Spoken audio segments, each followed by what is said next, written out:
the three things that I want to leave with you, just these three. I could do 10, I could do a whole life class.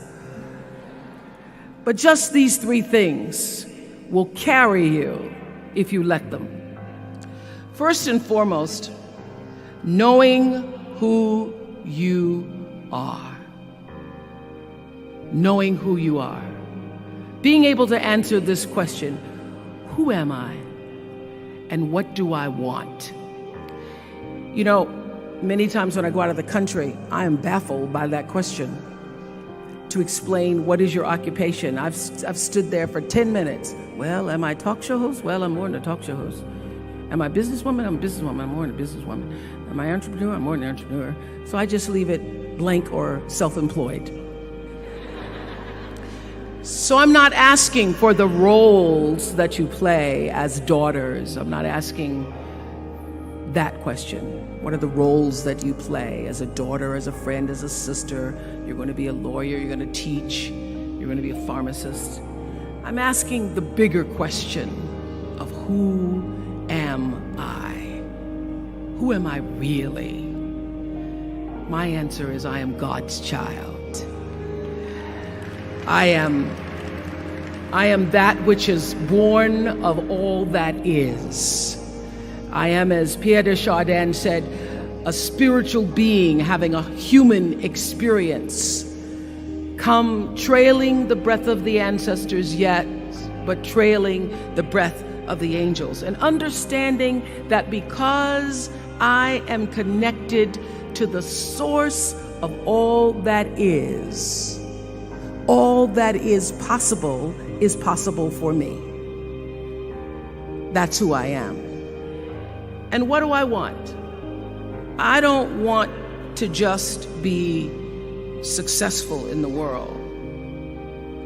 I don't want to just make a mark or have a legacy.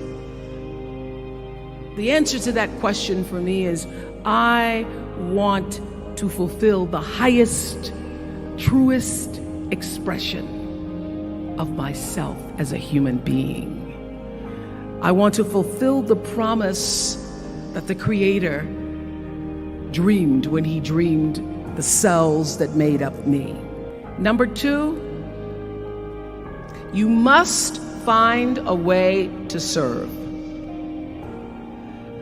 Martin Luther King said that not everybody can be famous, but everybody can be great because greatness is determined by service.